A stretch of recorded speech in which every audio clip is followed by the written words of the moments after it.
Two of the most commonly used filters for sharpening in Photoshop are the Unsharp Mask and the Smart Sharpen. They both help to prepare your images for the device that you're going to display your image on, whether that's on screen or in print. So let's take a look at both options to see when we might use one of these filters over the other. Now, before we apply the filter to make it non-destructive, we'll use our context-sensitive menus and convert this to a smart object. Then, under the Filter menu, you'll notice under the Sharpen menu, there are a variety of different options. The Sharpen, Sharpen Edges, and Sharpen More. You'll notice that there aren't three dots or an ellipse after these. That means that you really don't have any control. You just apply the filter, and no dialog box comes up. Photoshop just applies it. So even though it's flexible, meaning that we could take the filter off or use a mask and paint it in selectively, I would prefer to have a little bit more control, so I'll either select Smart Sharpen or Unsharp Mask.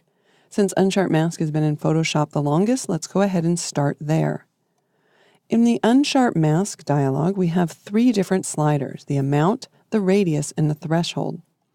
You do have a preview area up here in Unsharp Mask, but if you want to preview the sharpening in your image, you'll want to make sure that you're viewing your image at 100%. So I'll use Command plus on the Mac, Control plus on Windows in order to zoom in. I can use the spacebar or the hand tool in order to reposition it. Now, the amount slider is the amount of contrast that Photoshop is going to add when it finds an edge. That's how sharpening tricks your eye into thinking that the image is sharper. It's finding an edge and it's making one side of the edge darker and the other side of the edge lighter. So as we move the amount slider over to the right, you can see the added contrast along the edges. I'll go ahead and leave that set really high for now because I want to bring over the radius slider. The radius slider determines when Photoshop finds an edge, how many pixels are affected by the contrast. When Photoshop finds the edge, like around the wing, how many pixels on the inside of the wing and the outside of the wing should Photoshop apply the amount to? And this dialog box lets you just add a crazy amount of radius. I guess you could add this as like a special effect, but typically you're going to want to keep the radius down between 1 and 2 pixels. Now the threshold can help you to suppress sharpening in areas that don't have a lot of contrast. So for example, if we look in this flat green area right now, there seems to be a lot of noise in there. If I toggle off the preview, we can see that that noise wasn't in the original image, so it's the sharpening that's enhancing the contrast in those flat areas. So let's turn back on the preview, and then I'll use the threshold in order to suppress the sharpening in the areas that don't have a lot of contrast. So in this case, we're looking at it in the background. If you're sharpening a portrait, you would want to look at the skin and make sure that you're not sharpening every single pore on someone's skin. You would want to relax that by using the threshold. Now, the amount is still set up way too high, and I know that because I'm seeing not only this halo, but this added contrast in the color values along the edge.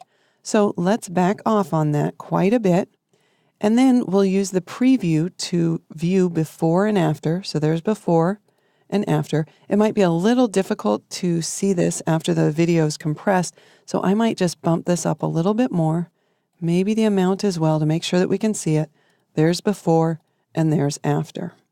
If this is the way we would like it, we would go ahead and click OK. Since I'm going to show you a second method to sharpen, I'm going to cancel out of here and then return to the Filter menu, select Sharpen again, and go to Smart Sharpen. My dialog box opened up in the expanded view. If you're not seeing all of these options, it's because the shadow highlights area here is collapsed. So you just expand that with the little triangle. But let's actually collapse it at first so we can just explain these options. Here at the top, you'll notice one of the advantages of Smart Sharpen is that you can actually save out your presets. So after I refine all my sliders, I could then choose Save Preset from the list, and then when I want to sharpen another image, I could just select that preset to apply those same settings. So we have the amount slider. The amount slider is the same as in Unsharp Mask, so the amount is the amount of contrast. The radius then determines how many pixels are affected when Photoshop does find an edge. Obviously, that's way too much. Let's bring that back down between 1 and 2. And then we have a reduce noise slider as opposed to a threshold slider. And if we toggle that all the way off, we can see that just like Unsharp Mask, the Smart Sharpen is capable of sharpening the entire document evenly, but this reduce noise slider is going to help us suppress it, just like the threshold did in Unsharp Mask. In addition, Smart Sharpen can remove a small amount of either a Gaussian blur, a lens blur, or a motion blur. And if it doesn't detect one, don't worry, it won't make any corrections unless it actually thinks there is a correction to be made. Now, under the shadow and highlight area, we can selectively choose where we want to increase or decrease the amount of sharpening based on your shadow area and your highlight area. Because a lot of times, if you've taken a photograph in low light, your shadow areas will have a lot of noise. So we can actually choose to fade the amount of sharpening that's taking place in those darker, noisier areas. We can also determine what shadows are by moving the tonal width slider, and the radius determines how far out from the darker areas Photoshop should blend the fade amount. And we have the same set of options for your highlights. So to preview this on and off, we'll toggle the P key. There's before without the sharpening, and there it is with the sharpening. If I thought I was going to want to reuse these settings over and over again, then I could save my preset, and then it would become available on the next image. I'll click OK for now. We can see this sharpening, toggle it off or on, and of course we have this smart filter. So if I wanted to selectively paint in and out the sharpening filter, I can do that as well. So don't forget, you'll want to sharpen a bit more if you're going to be printing to matte paper and a bit less if you're printing to glossy.